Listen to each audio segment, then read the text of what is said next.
Good morning. Thank you all for joining. Excited to have you join us this morning for the presentation titled Spurring Growth in Innovation Despite Economic Headwinds. And really what the goal of the presentation today is to take a look at how, some specific banks are really leveraging technology to drive a competitive advantage. So a little bit about me and Hartman. I think most of you know the firm, but we are Hartman Executive Advisors. We are an independent IT leadership and advisory firm, and we're very much focused on ensuring that technology is well aligned and supported to drive business growth and goals. I grew up in the banking industry, started as a teller, have worked through various roles in community banking, and now I lead the financial services team here at Hartman. So I wanted to start the presentation today with a quick look at some of the headwinds I think we all anticipate in 2023. And I wanted to level set with the group to understand a quick poll question here. And the poll question is, do you expect a recession in 2023? And the answer choices you have that just popped up on the screen, choices are we are already in one. Another choice is, yeah, I expect one in the next 12 months, or not this year, but in 2024, or I don't know, not sure. So if you wouldn't mind, take a second to answer the question and we'll move on.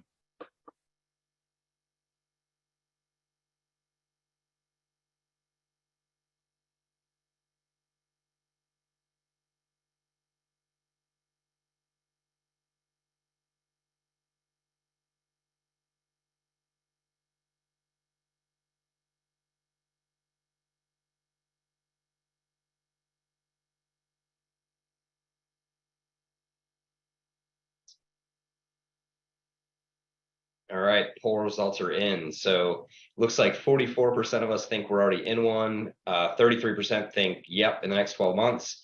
And then the rest of the group is not sure at this point. So good results. Let's see what many of your peers said in a study that was conducted by S&P during November and December of 2022. So granted, this is 2 months old at this point, but it looked like the vast majority of folks either believe that we are in a recession or that we will be experiencing a recession in the next 6 to 9 months, followed with a typical bell curve of answers on either side of that. So I think when you look at what most economists and bankers are sensing and feeling is that we are probably either in or entering a recession in the next 2023 time period. The extent of that I think is a little unknown. However, I think most of us are really anticipating a recession that hopefully is not one that's deep and extensive, but hopefully shallow and quicker to work through. But let's see how, nonetheless, some of these economic challenges are impacting us. And I'm summarizing this here as the Fed's challenge really has been fighting inflation. That's something we've been working through, or the Fed has been working through, as you all know, over the past 6 to 9 months or so. And really what we're seeing with the fighting inflation is by raising rates, right? So we see that we're into a rising rate environment. But at the end of the day, what's going to be impacted as the Fed continues to pull various levers of economic policy is that ultimately we're going to go into a slower growth period, or potentially even that recessionary period. And ultimately unemployment is going to start to uptick. And we're starting to see signs of that primarily in technology early in 2023. But you can see the predictions here where unemployment is going to creep into the 4s and probably level off in that mid-4 category into the foreseeable future. GDP is going to take an initial hit. I think it already has, but we anticipate that rebounding into 24, 25, and 26. Obviously, Fed funds rates are shooting up. We know that the rate increase earlier this week was less drastic than the previous ones have been, but nonetheless, what we've seen over the past few quarters is that the Fed's actions have been faster and steeper than in any time in economic history. So definitely some impact. Some of that we're feeling today. Some of that, we'll continue to feel in the future and years to come. But, the story here is as we fight inflation, it's going to mean, some stagnating growth. Just a couple headlines that we brought in from the American Banker, 2 different banks headlines here. The banks are bracing for slower growth in 2023. Fifth Third's forecasting a lighter growth and potentially slower grind, recession. I've heard the term slow session being coined, as well as others. So nonetheless, that's certainly what the headwinds that we're against here. As we think about liquidity pressures, I think most of us bankers have seen this as being one of the larger struggle points for us is that the influx of deposits and liquidity we saw in the 2020 to 2021 timeframe has been rapidly unwound and is going to continue to unwind. And to date, loan growth has been growing at a rate much faster than that of deposit growth. So that's obviously creating some challenges from a balance sheet perspective. When we look at what's happening with the securities portfolios, and granted, this is unrealized, which I think is the key takeaway, that there are unrealized losses in securities portfolios. But the question at hand here is, if we run into some sort of liquidity pressure or crisis and banks are forced to liquidate these securities, that's going to have a drastic impact on earnings. So while today it's an unrealized hit impacting capital that the regulators are pretty much not taking action on, there is some concern about what could happen if liquidity pressures tighten or become significantly worse for organizations. Everybody knows this, mortgage applications are at a 25-year all-time low. The mortgage business is being drastically impacted by the rise in rates. Hopefully we'll see some uptick with purchase money in the spring, but nonetheless, it's been a really drastic change in the mortgage industry over the past 6 months. So, summarizing all of this, I think what we're going to see is that growth is going to stagnate for most of the banks, despite having an uptick in net interest margin. The slow growth is really, I think, for most banks going to mean that we're going to see slow growth, slow addings to earnings, but I don't think there's any drastic concern for most banks. I think the biggest thing that we're going to see really is, again, kind of year over year growth earnings stagnate in 22 and 23. But really, there's a lot of optimism that as we get into 24, 25 and beyond, that we will see a return to normalcy. So probably, for most bankers, not drastic concerns, but I think a focus on how do we spend the downtime in 23 to continue to enhance growth and earnings, but also innovate for the future. So there certainly is an element here that can be a driver, which is technology. And I feel very strongly that technology can be a competitive advantage for your financial institutions. So looking at how technology can be a factor, we've looked at a group of banks that we are categorizing as leveraging the technology advantage, also being known as tech forward banks, right? And these are banks that are looking at leveraging technology offensively as opposed to defensively, and they're leveraging technology to grow faster and seek better returns. So I've got a question back to the group. I'm curious where you all stand with your view on IT. So is IT, do you consider your bank to be a tech forward bank? Where an answer is yes, IT is a strategic driver. No, it's more of a utility. Or last choice here, not sure. So if you wouldn't mind, take a second and answer that poll question.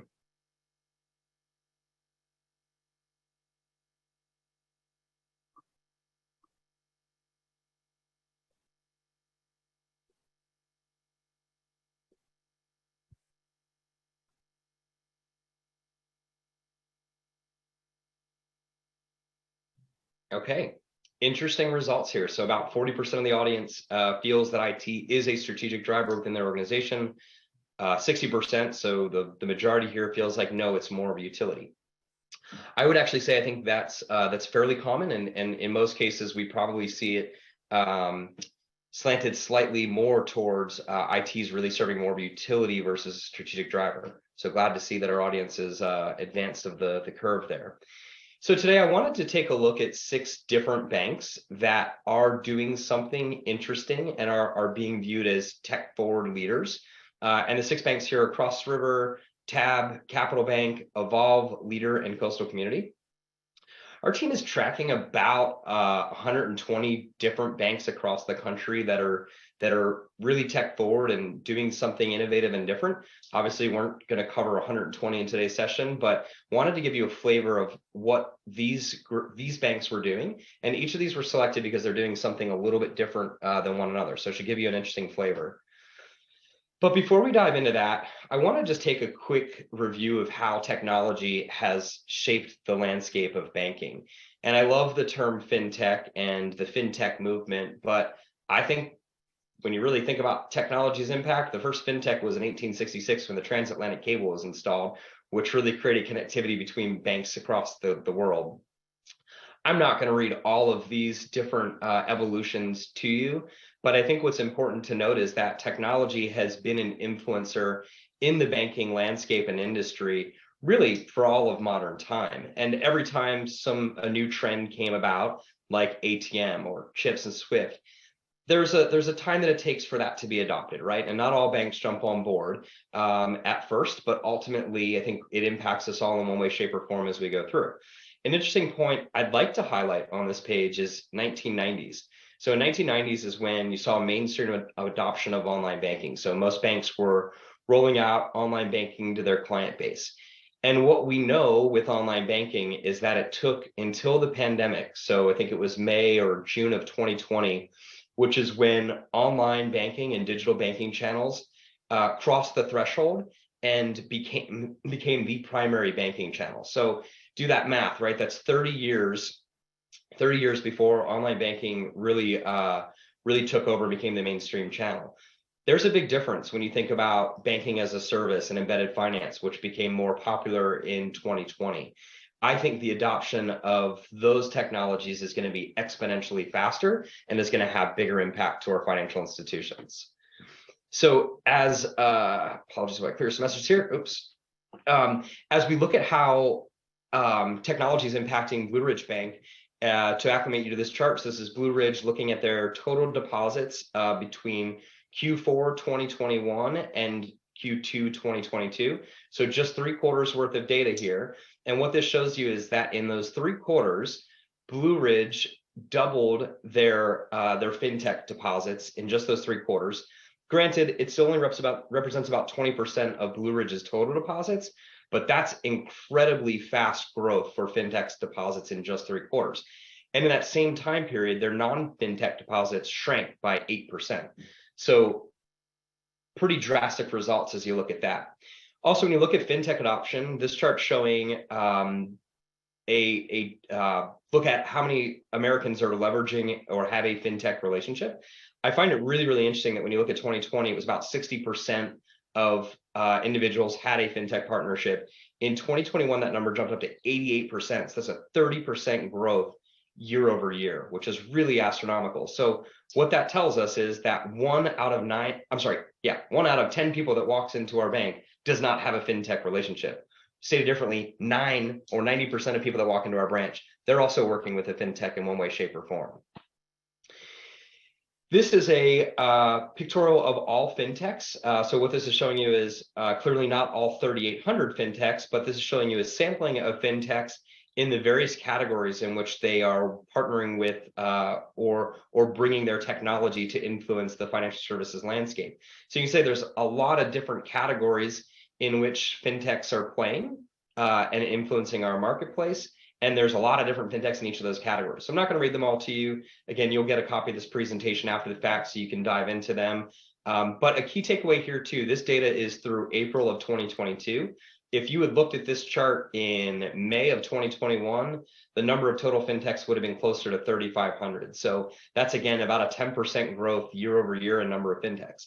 Now, I will argue that part of what we're seeing in the financial landscape today is that fintech funders and investors are losing patience for one, and the desire to put continuing investments into new fintechs is beginning to dwindle. So I do think that the number of fintechs probably is overall going to decrease. And let's just say, hey, we cut this number in half, right?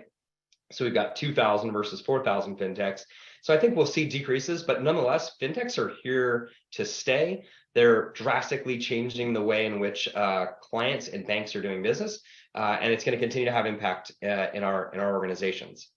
So again, quick poll question back to the group. I'd love to understand of our audience, do you have fintech partners? If you do, choices here: 1, 2 to 3, more than 3, or no, we don't have any at this point. So curious to get some feedback on that.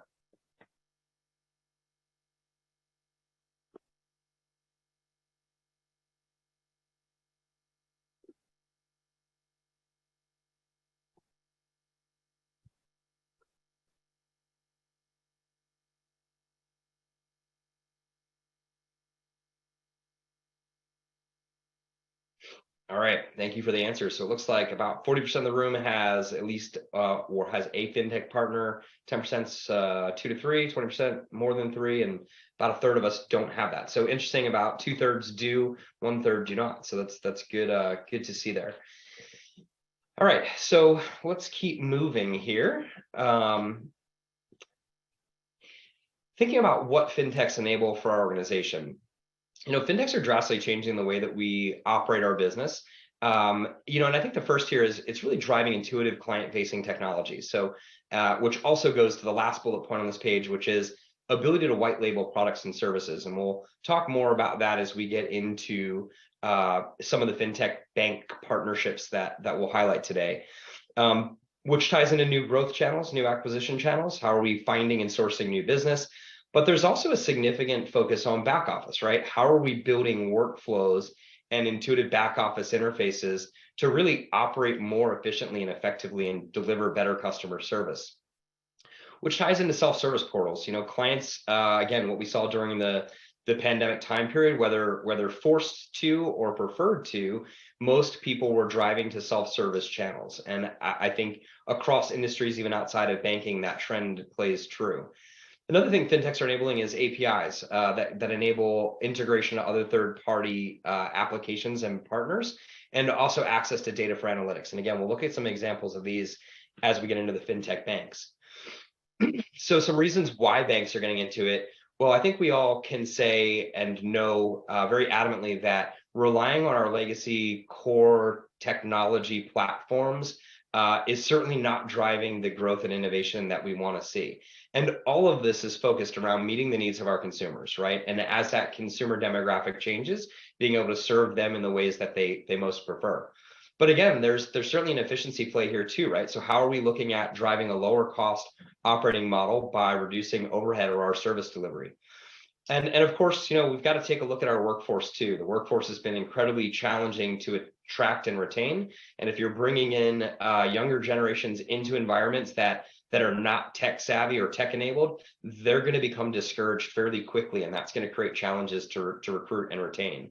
But ultimately, partnering with fintechs is really providing a strategic advantage to be nimble and respond to changes quickly in the marketplace, which are happening more and more quickly. But here's the kicker, and here's the real driver. The real reason to partner with fintechs is because tech-forward banks are outperforming their peer group. And let's take a look at that.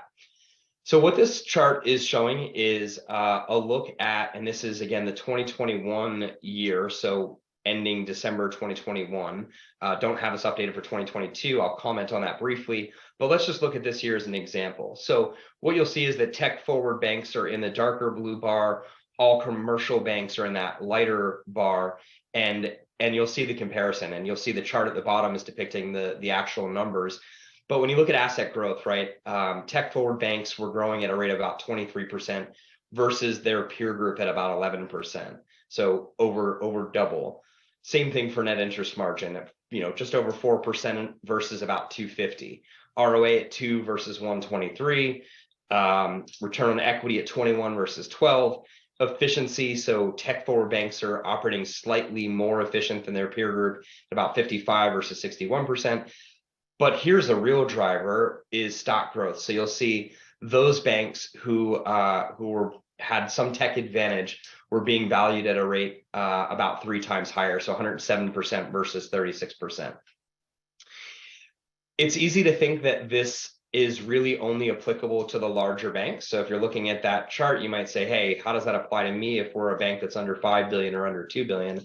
I can tell you that the data set is pretty similar. And you'll see that here through the different asset tranches, you'll see similar results. I will note that in that group of banks under 2 billion, it appears as if, especially from a growth perspective, they are growing at a much slower clip.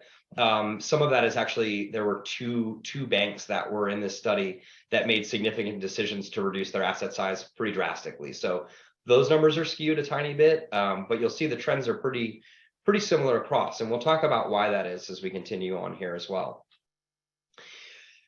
But I also want to address the fact that, again, that data set went through 2021. So what's happening into 22 and into 23?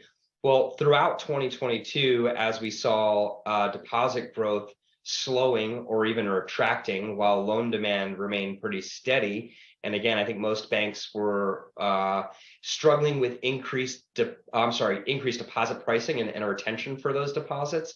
What you see with these tech forward banks is that their fintech banks in aggregate were, or I'm not in aggregate, but this peer group in particular, they were going about 15.35% versus their peer group, which was at about 3%. So that's a really sizable difference. And again, I know a lot of community banks weren't growing, but rather shrinking deposits during that same time period. So to go from a really modest growth at about 3% to that about 15%, that's really significant data. So let's dive into some of the tech forward banks and take a look at what these tech forward banks are doing. So again, we've got 6 to focus on today. And I chose these 6 because, again, they're each doing something a little bit different. So the first bank here is Capital Bank. And the reason that Capital Bank was chosen is because they built a fintech. And I think actually more specifically, Capital Bank acquired a fintech, which is OpenSky, which is a secured credit card platform.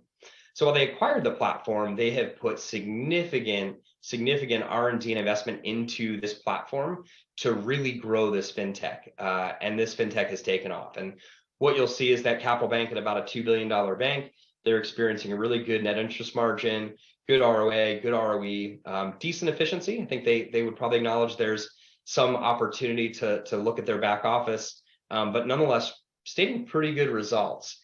And when you look at how OpenSky has come to market and the attention that OpenSky has received, you'll see this is a screenshot from LendingTree. So OpenSky is one of the preferred or highlighted partners on the LendingTree platform.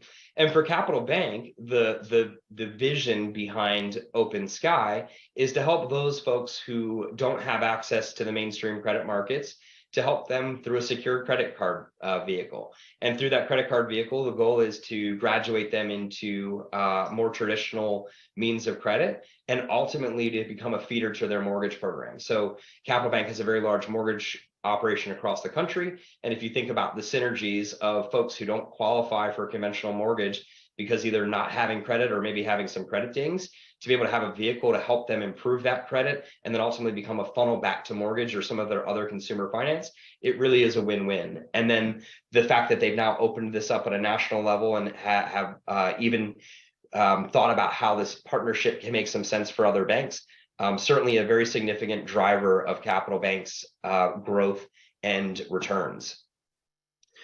All right, next I want to focus on Coastal Community Bank. So Coastal Community Bank is highlighted here because of their involvement in banking as a service. And maybe just kind of distilling what banking as a service is here to level set.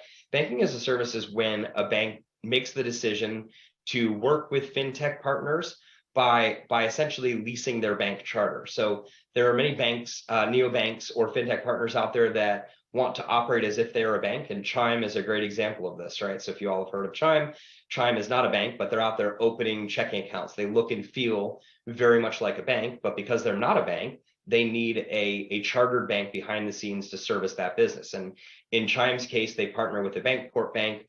Coastal Bank is serving as that partner for many of their partners. So some history on Coastal Bank. Today, they're about a $3.1 billion bank. But Coastal Community Bank's been around since 1997. They grew up as a traditional commercial bank. And in their first 20 years of operating, they grew the bank to about $1 billion in assets.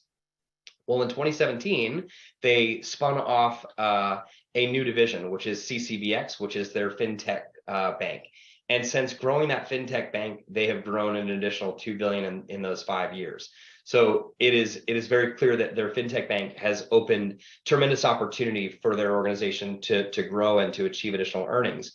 When looking at Coastal Bank and some of the strategies behind this, what Coastal has also been able to do is to leverage the benefits from their banking as a service program to really reinvest that back in their core market. So that $2 billion in growth that they've seen since 2017 is not just their fintech business, it's also their core bank. So by growing additional asset size, they now have a larger legal lending limit. They have more resources that they can pump back into that commercial bank. So don't be fooled that it's all growth in the banking as a service platform, but that certainly is a platform that's helping to leverage growth and returns for the organization.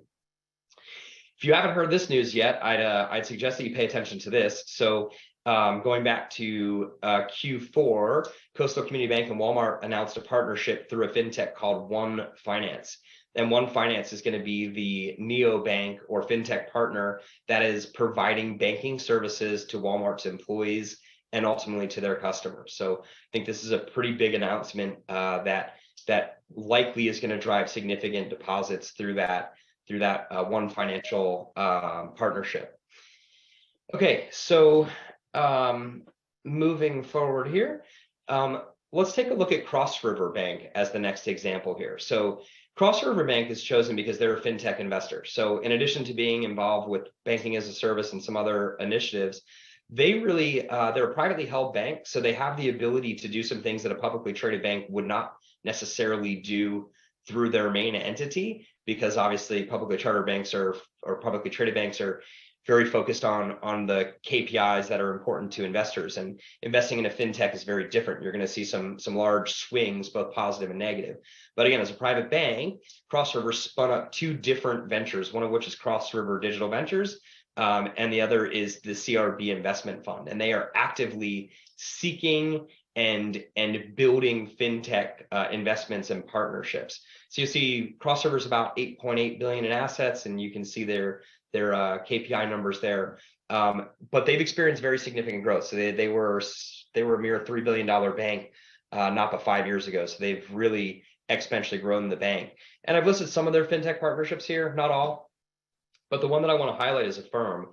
So for anybody who's bought something on Amazon, which I imagine is absolutely everybody on this call, and you get to that checkout page, you'll see that you've got options, right? So this is a real life example. I'm looking to buy a bike for my daughter's birthday. I get to the checkout page, right? And I've got options. I can buy it today, just pay for it. I can put it on an Amazon rewards card. I can do monthly payments with Amazon, or I can spread that out even farther with Affirm. So at the end of the day, Affirm is the fintech partner that is embedded. So here's the embedded finance part with Amazon, right?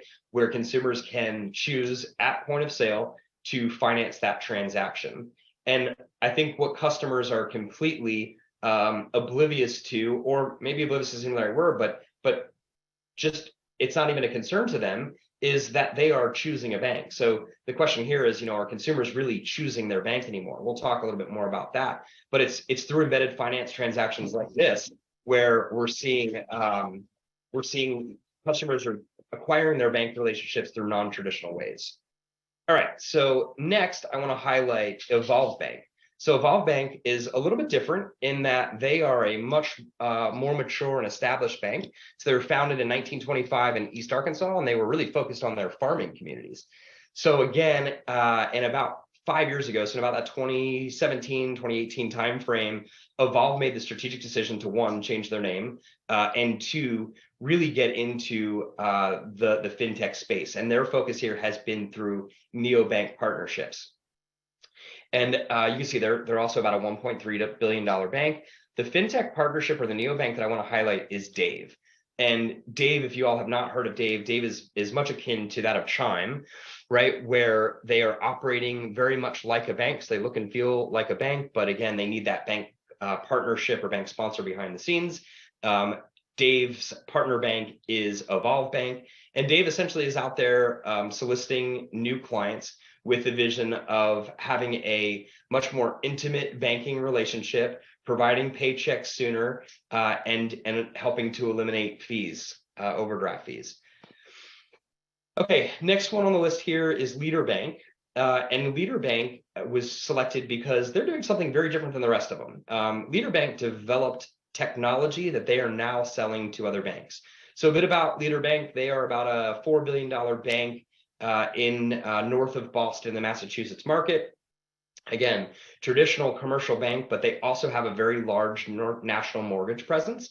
So the two challenges that Leader Bank was problem solving for in the early 2000s was, was one, the escrow deposits on the commercial side, and then two, also escrow on the mortgage side, but also how can they enable their clients, who oftentimes are landlords, the ability to manage rent payments from their renters. So Leader Bank created this technology to help solve for those challenges.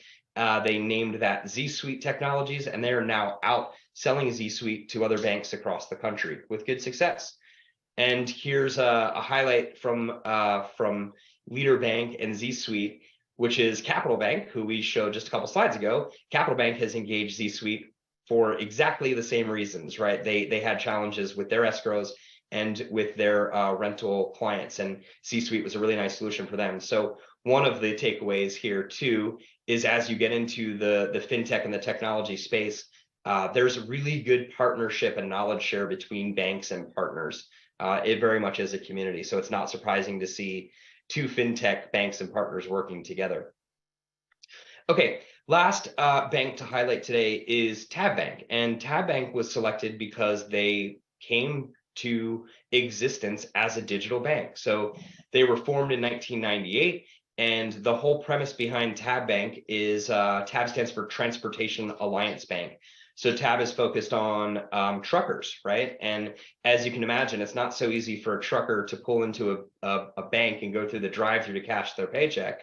So they needed a fully digital experience. That and truckers have some other additional financial needs with regards to payments for shipments, et cetera. And TAB has been focused since day one on providing those solutions and doing it all through digital means. So again, TAB's a smaller bank at about 1.2 billion in assets.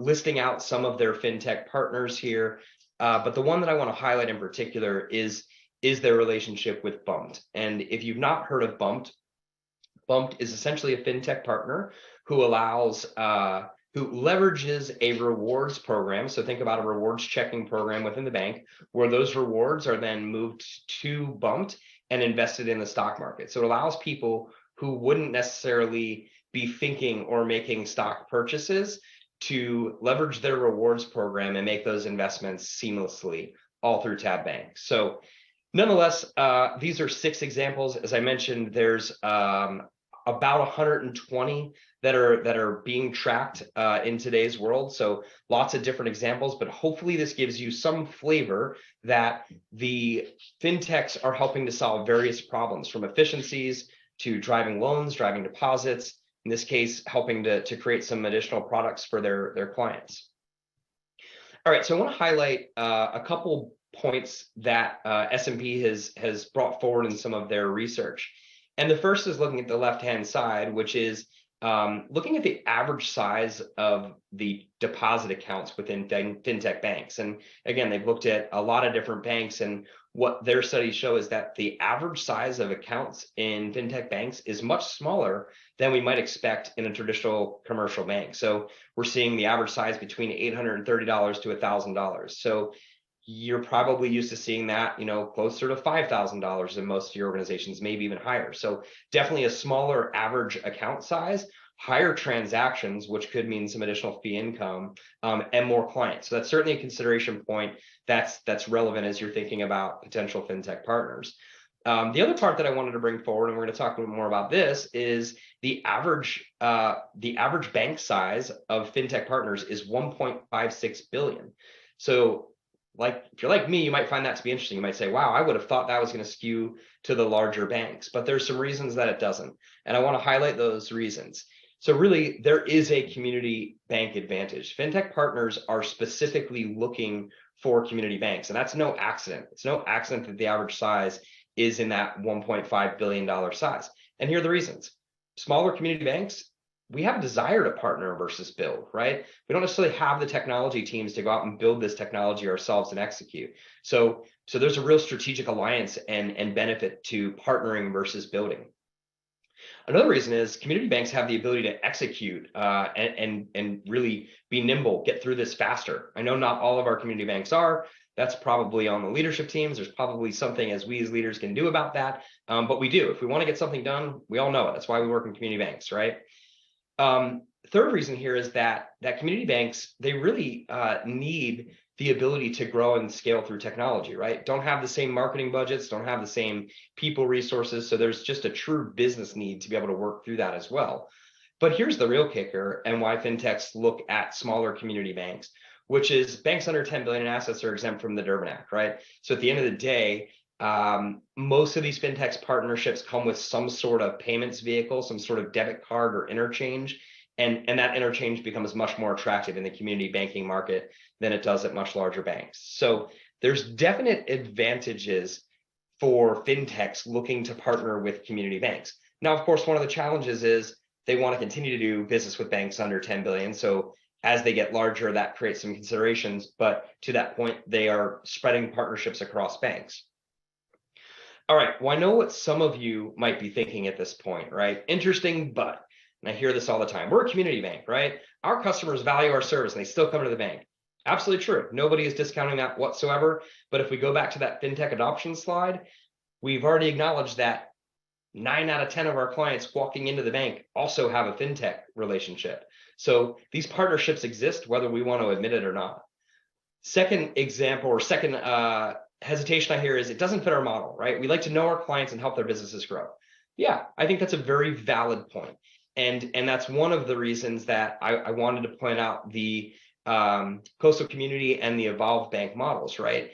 The proceeds and the benefits gained from their fintech business have been directly put back into their core banking model. And here's a really great example, and one that I'd encourage you all to think very opportunistically about, right? If you are a commercial bank, likely you have clients that are in the services industry. Let's just pick on roofers for a minute, right? So if you've got a roofer who has made a great living in putting in solar panels, but now government funding or subsidies for solar panels has dried up. Now their solar business is slowing because clients aren't willing to put that cash into that kind of program. Is there a way that the bank could work with the roofer to create a loan product, right? That's point of sale, that takes the applicant's information, processes that immediately, gets a loan for the bank that's a diverse loan type, probably with a higher interest rate, and allows the roofer to continue doing business. Again, that example may not be right for your financial institution, but think strategically about what your core business model is and how you can leverage out of the box opportunities to continue that growth, leveraging technology. Next item on the list here, next hesitation point is we don't grow for growth's sakes, right? We're going to keep doing what we do. We're going to keep grinding it out. We're not in it to grow. I agree with that, but I think we all can understand if we're not growing, especially based on where our scale is, it's going to make it very difficult. So growth certainly affords some scale and some resources so that we can maintain our own destiny. Next point here is I can't afford a significant investment in technology. Yeah, I get it, but I would also argue you probably can't avoid or you can't survive without making an investment in technology.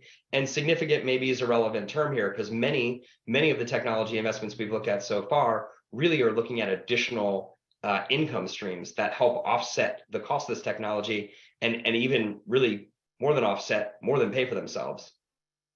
I think this is the true hesitation, though, that most organizations I speak with really have as the hidden point, which is I don't have the big idea. And even if I did, I probably don't have the skill set required to transform. I'm here to tell you today, that's okay. You don't need it. There are ways to find partners that have big ideas, and there are ways to find resources to help you get through that transformation. All right, so I'm going to take it for granted there is not a poll questionnaire. I'm going to take for granted that I have convinced everybody on this call, and everybody's interested in, all right, how do we move forward? What's next? Well, the first thing I'd suggest is it always comes back to your strategy, right? So what is the strategy within your organization? What are the opportunities and challenges that you have? Do you need deposits? Do you need loans? Are you trying to increase your net interest margin, right? Do you need to drive additional sources of non-interest income? Are your returns good enough based on your risk tolerance? Do we operate efficiently, right? So we have to take a serious and strategic inward looking at our organization before we can even start to answer this question, right? So at the end of the day, we've got to evaluate true business opportunities. I encourage you all, please, please, please do not chase a solution to a problem you don't have. That will be the absolute last thing you should do. I hear it all the time from banks like, we want to get a fintech partnership. Great, what do you want to do? We don't know. Why do you want to do it? We hear it's the fad. Everybody's doing it. We should do it too. Absolutely not. Think about your business model, how this can help drive business outcomes for you that are aligned with your organizational goals. All right, so I do have a poll question at this point, which is, if you're thinking about your organization, what challenges do you think that technology investments or partnerships could help you solve? This is you can check multiple boxes here, so feel free, if there are more than one thing, check them off. If there's none, that's an acceptable answer too, but we'd love to see your feedback on this as well.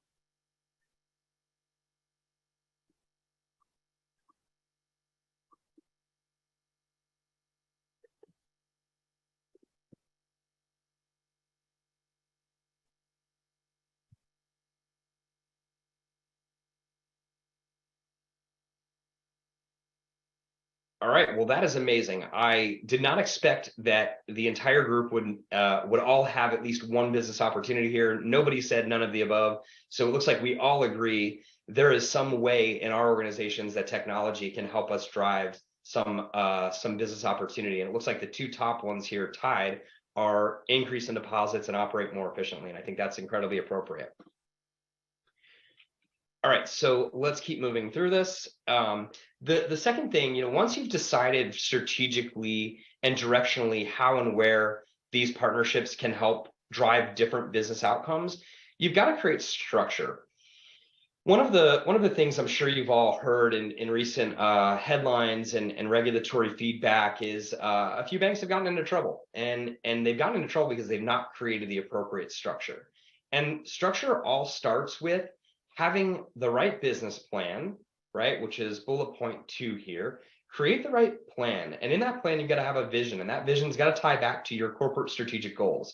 Be honest about your strengths, weaknesses, opportunities, and threats, right? Be brutally honest about that, because that is the differentiation of how this will impact your business. And then you've got to identify the goals and objectives, and key to that and germane to that is the resources you need to drive success. But putting the business plan together is not alone good enough. You have to have somebody who owns this program. So often I see organizations tried to lead this as a committee, but I can tell you that there's absolutely no way to lead anything successfully by committee. So you've got to have a director level position who is responsible for this program. And that position can be internal or it can be external. That's kind of irrelevant. What is relevant is that you have that position. That position is named and empowered, and there's no doubt they're leading a cross-functional team. There's no way that person alone is bringing this to life, but they have to be positioned and empowered to do that. And again, the resources that you need here, they always can be a combination, and probably always will be a combination of internal and external resources. And as you're thinking about the resources, especially when you're looking at the challenges of getting into some of these type of programs, you got to think about this in a way that you can scale into the operations without taking on the full staffing burden. And that's specific to your technology teams, it's specific to your compliance teams, to your operational teams. All of those teams are going to have some impact, and it's really important that you think about ways you can support them without bringing on all those FTEs day one when you don't quite have the ROI to support that. Last bullet point here is aligned with the structure and back to the regulators is you got to take that business plan and socialize it with the regulators. In every case where I've seen challenges, it has been where the bank has not done the appropriate socialization and incorporating feedback from the regulators into the program. In every case where I've seen the bank engage the regulators, have a well-built plan, have the right structure around it, I've seen success. And regulators have not only been influential in helping to guide and direct, but they've also been really helpful with providing insights from their perspective too. So the regulators in this case really are your partners, so include them in the process. Next part here is to really create and drive that tech-centric workplace. Like, we've got to foster a culture of innovation. You've got to challenge your employees that pushing paper is no longer the answer, right? We cannot, I mean, honestly, whenever you see paper pass within your organization, ask yourself why that is. How do we digitize that or automate that at least, right? And we've got to really encourage and reward our teams for thinking and acting that way.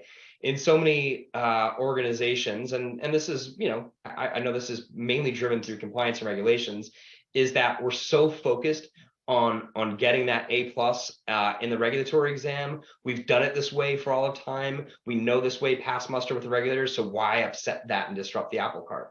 Well, I think we really need to acknowledge that. We certainly don't want to create any unnecessary regulatory concerns or risks for the organization, but we also have to challenge people that the manual processes are absolutely not scalable, and we can't grow our organizations that way. So we've got to reward people for thinking creatively about how we introduce digitization, automation, and really leverage technology to redefine how we operate internally. Here's a real key part. So if you take nothing away from the presentation today, I want you to pay attention to the next couple slides here, which is a philosophy of how you're building your technology stack within your organization. And you've got two choices: core centric, which is where most of us are today, or API/data centric, which is where I'd encourage everybody to strategically think about moving forward. And there's no mistake that these core centric versus API centric, core looks very disorganized, and that's going to continue on this slide, right? And this is not a real life example. This is an example for example purposes only. However, I think this is probably what most of your banks look like, where you've got the core at the center of your ecosystem, and everything is connected into the core and probably into other platforms in a fairly spaghetti-like way, right? There's not a common denominator except for the fact that everything is tied and dependent on the core integration. And that creates some real challenges. One is access to data, and the second is you're tied to your core provider. And you might love your core provider. I'm not here to beat up on the cores necessarily, but I do think that you should be providing yourself, put yourself in control of your own destiny, right? So that you have the ability to access, move data, and insert partners as you see fit. So another way of thinking about this is through really a data and communication layer or an API layer, really where everything is coming into like one enterprise layer where you control that access and movement of data back and forth. And in this example, all of the systems, TellerWire and even Core to a very large degree are simply integrated into that layer, whereby now you can pick pieces of this infrastructure and architecture out without having major disruption to the entire environment. So I'd highly encourage you to think about the structure of your organization, and as you have opportunity, continue to move to a layer where you're controlling the communications and data. It'll absolutely drive significant rewards to your organization down the road. Last point I want to leave you with here is build strong partnerships. I'll go back to, you don't have to have the big idea. You really don't. There's a lot of fintech partners and innovative players in the market that are looking for banks like yours to create those partnerships with. So simply by being open to it and exploring the marketplace, you're going to get exposed to what those big ideas could be. I'll also say, though, don't be wowed by those big ideas. I want to go back to make sure you understand strategically what you are seeking to do. Don't go, find a solution for a problem you don't have. Second point here is really perform a selection process to evaluate how you want to get into this space. Many of the cores are offering entryways into fintech partnerships. There are banking as a service platform providers out there, and then certainly you can build it yourself. So there are different ways to enter the marketplace should you decide to. Think about them, because there's pros and cons of each of them. I learned this in business law many years ago. A strong contract makes really good friends. That applies very specifically in the fintech world as well. Make sure that your contractual terms are strong, not just in the legal terms, but also the business terms. And you've got to focus on enterprise risk management. And enterprise risk management doesn't just end at your view and your upfront diligence on, operational cyber, credit, compliance, etc. Vendor management has absolutely become an ongoing function, not just a one and done. And especially as you're thinking about fintechs, that needs to stay true. Last point here is leverage expertise. Again, you probably don't have all these skill sets on your team, nor should you, nor is it appropriate to scale this into a large level. So think about the different partners you'll need. We've put some areas of expertise to consider, kind of going down that right-hand side. But again, your team should be a combination of internal and external resources, and source those skill sets as and when you need them, and certainly allow you the ability to grow into programs. All right, so just a couple key takeaways, then I want to save some time for question and answer here. First takeaway here is banks that embrace technology, they're outperforming their peers. That is hands down been proven over and over again. There's definite growth, economic performance, and innovation reasons why you should be involved in this. Embedded finance and banking, it's changing the way the consumers choose their bank account. That's absolutely going to impact each of our financial institutions as that trend continues. Being tech forward, it requires a strategy and it requires structure and discipline. Don't forget about that. Build that very intentionally. Don't forget the transformational change is incredibly hard. I don't want to pretend that you can walk through these steps and it's cakewalk. It's not. There's certainly a people element here that has to be encouraged. There's a technical element. There's philosophy elements. So as we go through technical change, or I'm sorry, transformational change like this, it's important to remember that and to focus as much on the people and the change element as it is the technical pieces here. And again, leverage expertise. You don't have to have all these skill sets in your toolbox. You've got good partners that can do that. But I'll leave you with this. Doing nothing, to me, it's not an effective long-term strategy. I think that banks that don't embrace technology and think about how the world is growing differently, I think their relevance will be in question in years. And, I know there's some community banks out there that might say, hey, we're not in this for growth. We've got a short-term lifespan at this point. We're probably looking to sell. Great. I would ask you this question back. If you're looking to sell, would you not rather get 300% greater valuation than not? So again, this trend is here to stay. I think the pace at which acceptance is happening is going to be accelerated. And hopefully this presentation has been helpful to share some of that with you and give you some strategies for succeeding and competing in this market. So with that, I'd like to open it to question and answer. So if you've got a question, feel free. You're welcome to come off mute, come on camera. You can certainly put it in chat, but I'm going to pause here and see what questions there are. Hey, Wade, it's Shay. Just letting you know, we've got a couple questions from Gerald in the chat. Oh, awesome. One of them was directed to me, so you can't see it. So I just want to make sure. So his first question is back to Capital Bank and that example we went over. Is it true that half of Capital Bank's assets are in that secured card business? So that's his first question.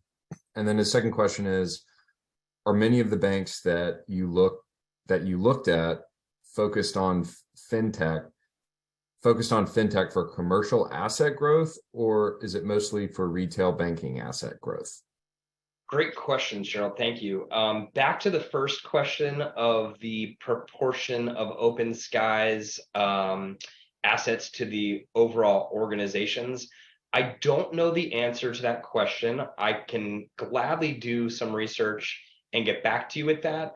My gut reaction, though, is no. Capital Bank has a really strong commercial and specific commercial real estate portfolio. So I think of, and mortgage as well. So I think it's actually a smaller portion, but I'll have to do some research to get that answer for you, which I'm happy to do. And the second question about commercial growth versus consumer growth. So I think that's a fair statement. To date, a vast majority of fintech partners and fintechs themselves have been focused on disrupting the consumer platform more so than the commercial. So you're seeing a lot of consumer loans, you're seeing a lot of consumer deposit platforms. I'm beginning to see that shift into commercial. I mean, as we all know, commercial is a little bit more of a difficult business to capture. There's more in the upfront. Commercial deals don't tend to be uniformed. But what I am seeing is that the banks that are very commercially focused that want to get into this space, they're leveraging the consumer side to help raise those deposits and drive the fee income, which they're then taking and they're putting directly back into their traditional commercial bank model. So to date, I think most has been consumer, that the benefits of that have been used to invest in their commercial bank. But I am seeing a transition where you're seeing more and more commercial loan and deposit plays from the fintech partners. Great question. Gerald's also got another great question. What would we do without Gerald? This question is about the fintech market. So he's asking, if a bank starts to jump into fintech, is the market still open to new banks? And are there any dominant players that have already cornered the market? Yeah, good question. The market is very much open. So again, fintechs are looking for those partnerships under 10 billion, and Cross River's one that's like 9 billion. Coastal's in that 3 billion. A couple that I shared with you were in that 3 billion range. So what the fintechs are doing, because they are concerned about that very much so, they're diversifying. So they're finding multiple banks, and yeah, there definitely is there's still good opportunity to get into the fintech space. It's not boxed in. There are not any dominant players. And I'll even share with you too that the banks that are playing in the fintech space, their belief is that there's so much business out there that they're creating communities within themselves and they're information sharing. Like, they're not afraid of the competition in the space because they really view this as there's so much opportunity out there, may as well partner. All right. I know Matt from Farmers Bank has a question. So Matt, feel free to unmute or submit it in the chat. Thank you, sir. How's it going, Wade? Good. Thanks for joining. Yeah, man. I have two questions. The first one would be, you mentioned early on in the presentation that, we've got this kind of volatile environment, 2023, going to return to normalcy in 24, 5, and 6. And I was curious what your thoughts are. What is going to be normal for consumer deposits as we go forward? Because we're coming off a decade of you couldn't earn anything on any sort of deposit. So what is the new normal for that? Yeah, good. No, that's a great question. I'm not going to flip back through all the slides to give you all, make you all dizzy, but if you remember one of the earlier slides, I was looking at Fed funds rate and kind of where target rates are going to live for this foreseeable future. Rates are elevated, right? So then the question becomes, what's kind of each organization's deposit beta, and like how strongly are they going to have to compete to really determine what that ultimate interest rate environment is going to look like? I think you're going to see elevated deposits, Matthew. I really do. I think that'll stabilize and normalize, but there's going to be continued competition for deposits. Like what we've seen over the past 3 years is just historical and doesn't happen. So I think you're going to see additional competition. And I think what you'll see through digital acquisition channels is the ability to obtain deposits, specifically transaction deposits, at a lesser rate. So folks who are less concerned about, hey, am I getting 1% on my checking account versus do I get, free access? Do I get rewards programs, et cetera? I think that's really going to be more so what we see than anything else moving forward. Does that answer your question? Yeah, no, that's great. And then I guess the follow-up to that is, kind of recognizing it's going to be more of a competitive environment, which we kind of feel the same way. We're already kind of seeing it. Most of the industry probably is as well. When you take a look at something like Marcus, and Goldman went through this whole project and they spun off this division to do consumer banking, and they offered high rate deposit accounts. They turned around and lent it out, through personal loans, and then they shut it down. It was a great experiment. I'm curious if you have any insight onto why you think that didn't work for them. If there's any learnings we could have, because the last thing you want to do, they've got billions of dollars. We've got not billions of dollars. So we're trying not to, sink the ship. So any insights on what went wrong there and what we could do to avoid it? I think it's an awesome question. And you know what, I want to reflect on what Walmart's doing, because if you recall, this is not Walmart's first attempt into the marketplace either. Right. But I think one of the biggest differences is that Marcus still is a FDIC or institution, publicly traded. So they're limited, their R&D and their investments limited by what the markets have an appetite for. So I think that's one challenge. I don't think that they were fully able to invest in the ways that they wanted to invest. But then part two is they had no affiliation, right? Their strategy was essentially to come out as a digital bank. And this is going to take us down a totally different path. But I would argue, if your viewpoint is let's just spin up a digital bank and have higher rates and that's going to be our strategy, you're just driving up your cost of deposits and your cost of technology. Versus if you look at how some of the neobanks have positioned and how they're coming to market, it's with strong affiliations, right? So they're going after a very specific segment and target group, and they're providing values and benefits that are specific to them, right? So it becomes a much more niche market approach in a larger scale. And I think that differentiation is going to make a difference. So yeah, your point's loud and clear. I don't think that most community banks should be out there making those investments. And you certainly have to, it goes back to like, what are your strengths as an organization, right? And how do you find partners that are aligned to that and are going to help you achieve those returns? And again, Matthew, that goes back to really good diligence on who those fintech partners are and like what their experience has been. Gotcha. That's awesome. Thanks for the answers and great presentation. Thanks for putting it together. Thanks for joining. So I know we're just about time. Are there any other pending questions that we want to tackle quickly? I'm certainly happy to make sure you have my contact information. We can always follow up one-on-one too, but if there's any other questions out there that are pressing, happy to take them.